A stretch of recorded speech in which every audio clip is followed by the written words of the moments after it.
I just spent all night filming 4 gameplay videos for the upcoming Rove Anchor Point campaign, and I had such a good time. But by far, the worst part of producing content here on this channel has to be filming gameplay videos. Now, it's not only the worst part, it's also in many ways the very best part. After all, I get to hang out with friends, I get to play new games or classics that we all love, and I have a blast when I'm filming gameplay on camera, because everyone's paying attention, engaged, invested in not only the mechanics, but also the flavor text and story. But gameplay videos are the most challenging form of content to not only justify, but also produce on, I would say, any board game channel. After all, you have the classic conditions we're all aware of. You gotta know the game, you gotta learn it, and oftentimes you're playing something new, or playing a new version of something old and traditional. You gotta sit in front of a few cameras, right? Figure out how to make it as watchable as possible, as fun, entertaining, and accurate.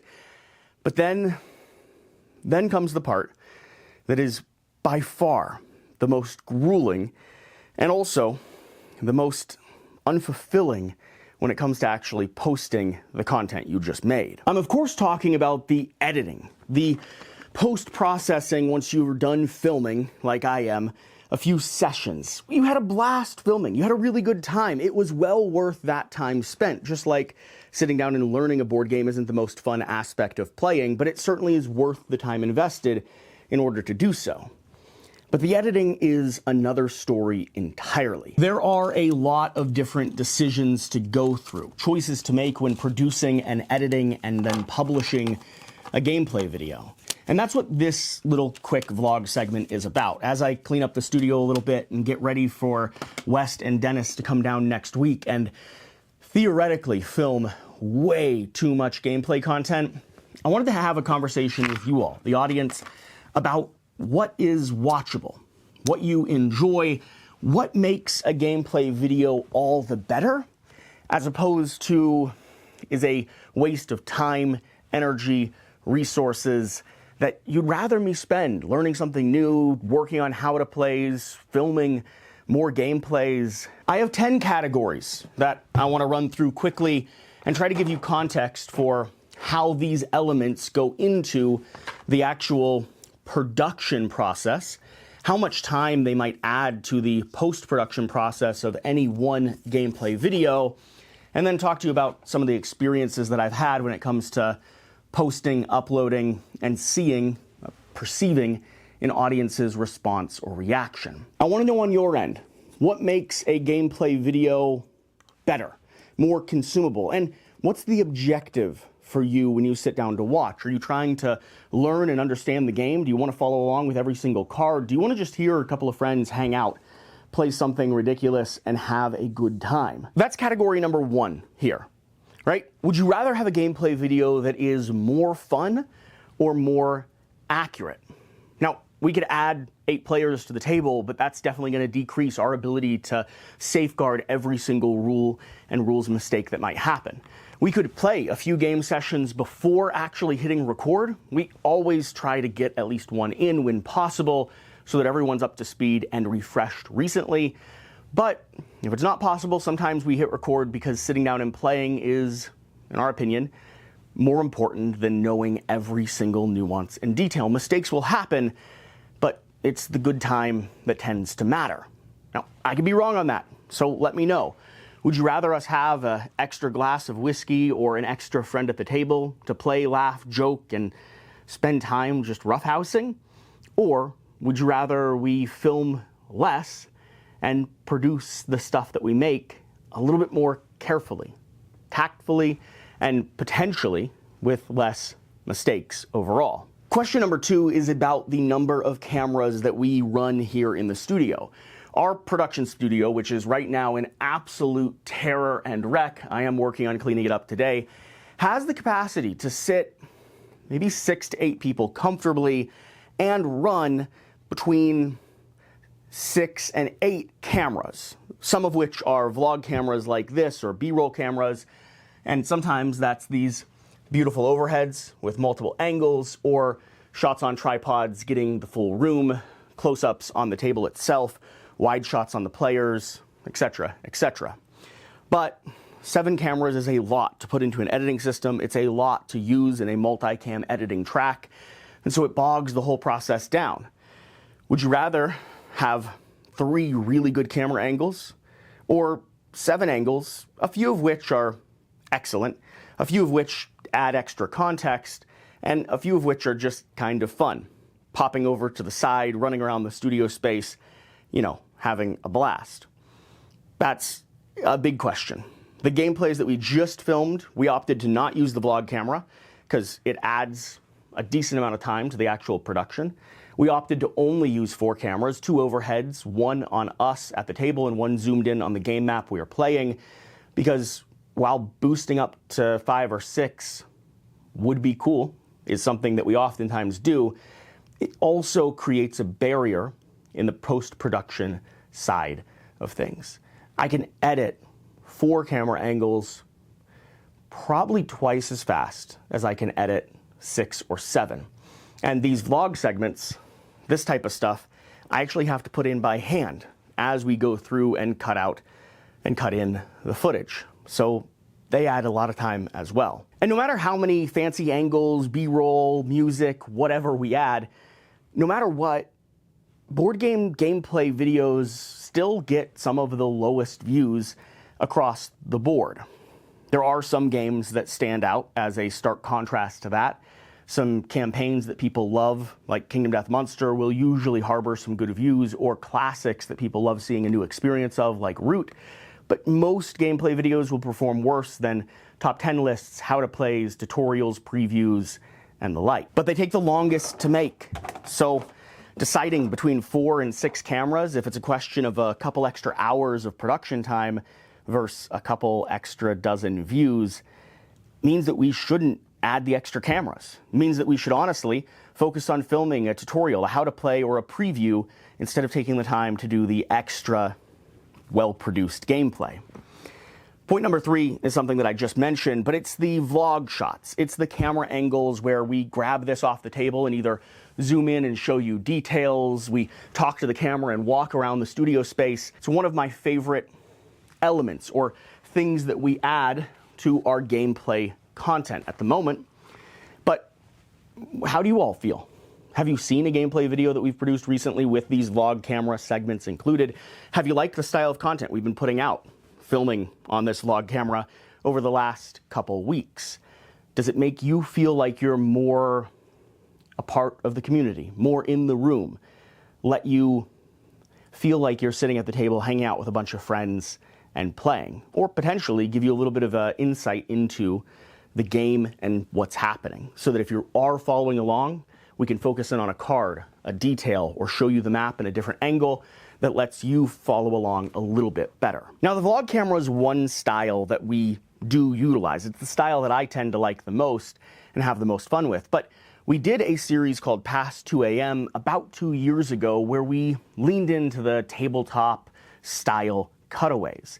Those side share, where you have another camera in another room, you set someone down on a couch, and they're talking about the strategy, the game halfway through. They're reacting and responding and adding emphasis, like survivor style, to the video that you're watching. I found those to be a lot of fun, very engaging, and they added a sense of humor, a pop or a cutaway from the gameplay video that you're watching yourself. But with the size and scale of games we play, they also can be a touch prohibitive. I think they work best with the party-style games or family-style games that Tabletop and many of these other channels tend to cover.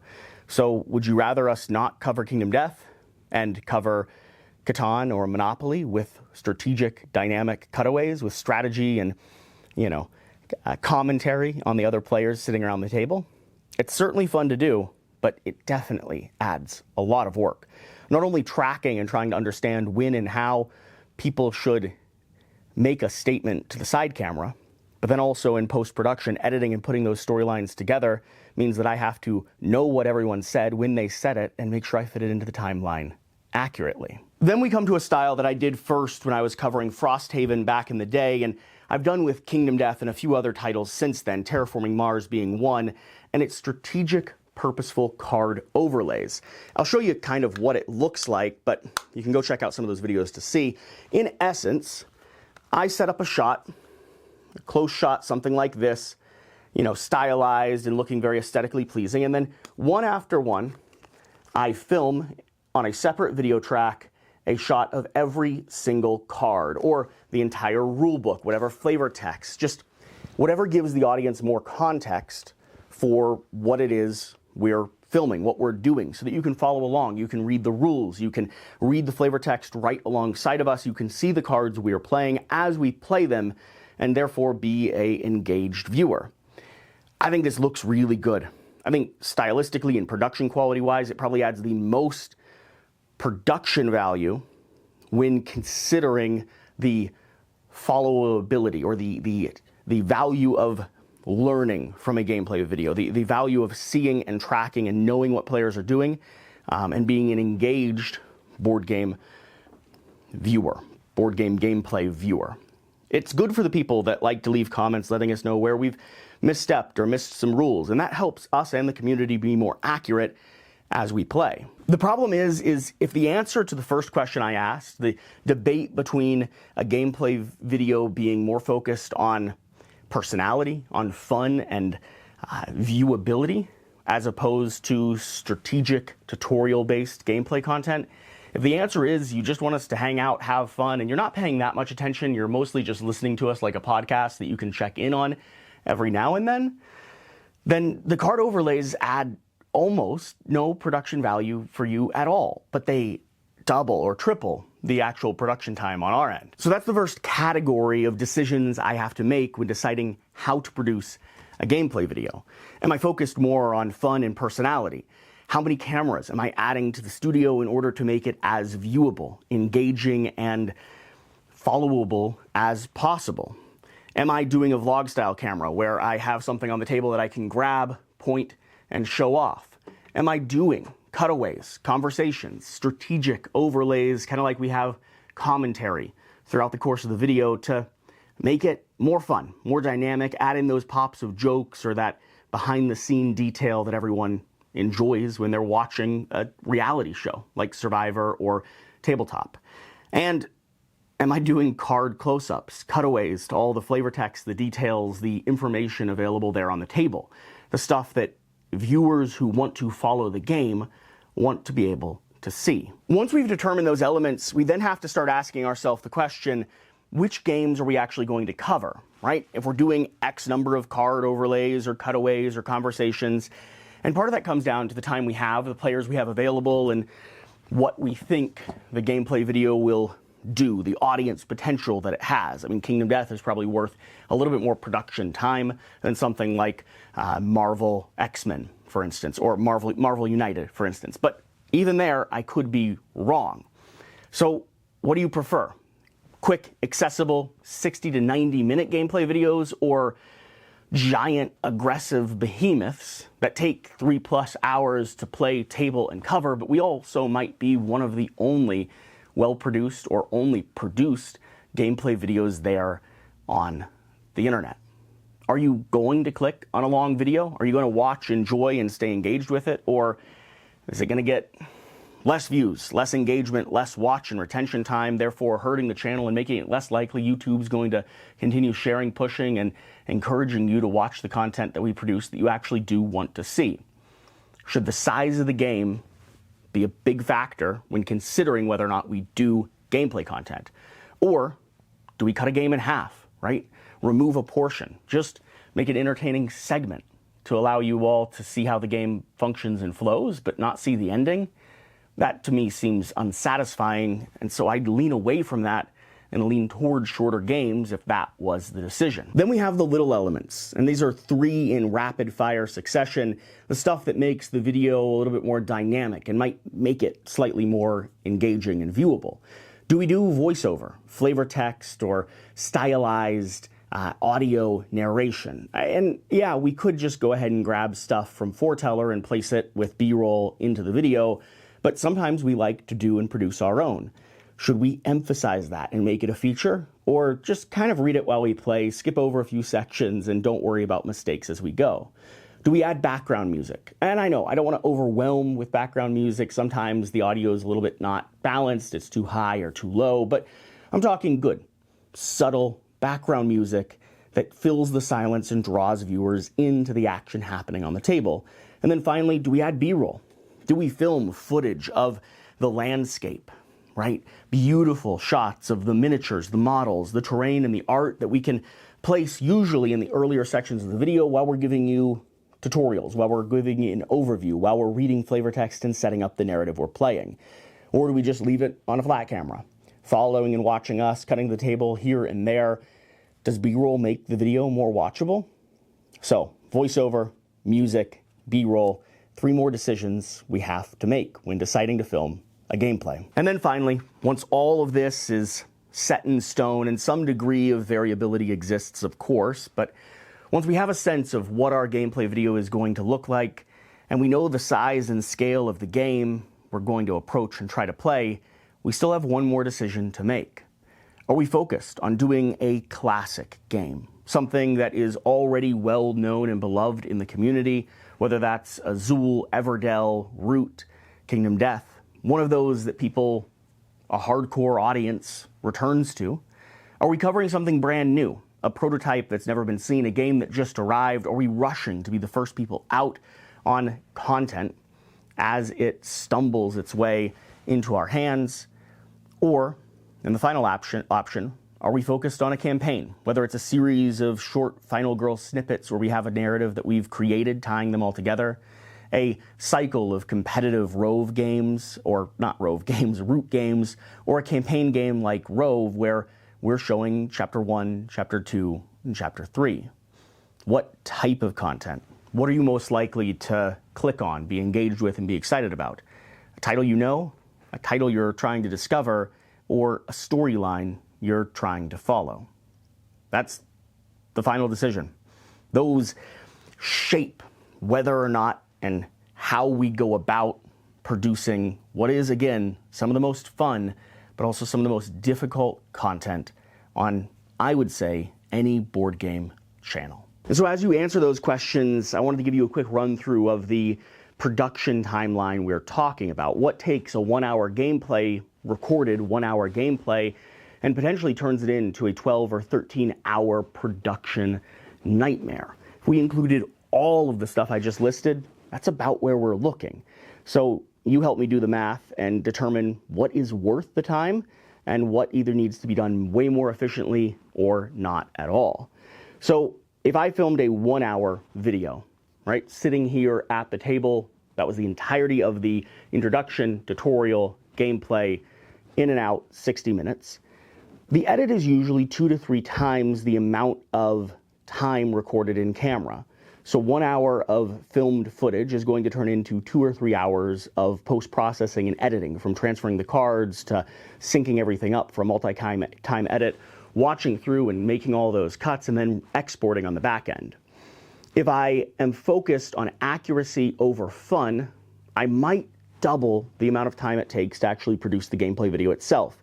Because we all need to review the rulebook. We have to go through and double check for rules mistakes. Mid-game, we might actually find a stumble that we made that makes us have to reset the entire shoot and start from zero again. We have absolutely done that a number of times, or scrapped an entire video in total after a couple hours of filming because, well, the mistake we made was just so critical, there was no way we could justify editing and posting it. So, more accurate is probably a little bit longer than more fun. I understand both are important. It's not a zero-sum game. But if we're focused on more fun, well, pour a couple glasses of whiskey, make sure someone knows the game pretty darn well, and then get on with it, right? Start playing. More cameras. I would say every camera I add above 3, possibly 4, adds about half an hour of additional time per hour of recorded video, because I'm, again, messing with more shots. I'm slowing down how quickly I can actually run the edit. I can't do multicam between 7 cameras while on 1.5 speed, so I have to actually watch it at the pace that it's set. One of the prohibitive features of Kingdom Death is just that.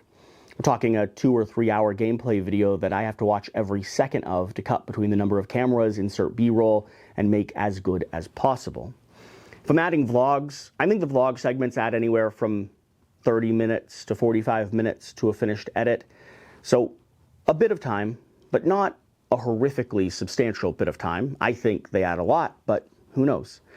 If I add the cutaways, the strategic commentary, the tabletop style vlog segments or commentary segments, the reality TV show segments, we're talking maybe 1.5 hours to that final production time.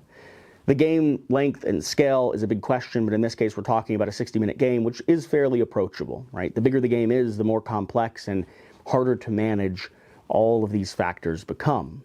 If I add card overlays to something like, let's say I was doing card overlays for a gameplay session of Rove here or a gameplay session of Everdell, something with a decent number of cards that need to be added in regularly, we're looking at something like 2 hours added to the edit. So not quite doubling the time of editing in production, post-production, but certainly contributing very heavily to it. If I'm adding B-roll, I think we're adding maybe about an hour, right? Possibly 2 hours if I have to set up B-roll separate from the actual filmed gameplay session. If I forgot to grab B-roll when we were filming and I decide I want it later on, then I actually have to restage, reset up the scenario, the game, get the cards, get everything looking very nice, and film B-roll as a secondary option. So 2 hours in that case. If I am adding music, flavor text, or adding B-roll, music's like 15 minutes. Not hard to do, but some people just don't enjoy it.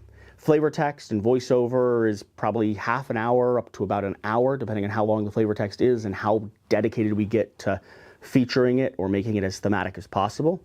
Something like foreteller is easier to put in, but we require more coverage, more B-roll, more footage that looks pretty in order to hide us just sitting there listening to the foreteller app. So there's a pro and a con there as well.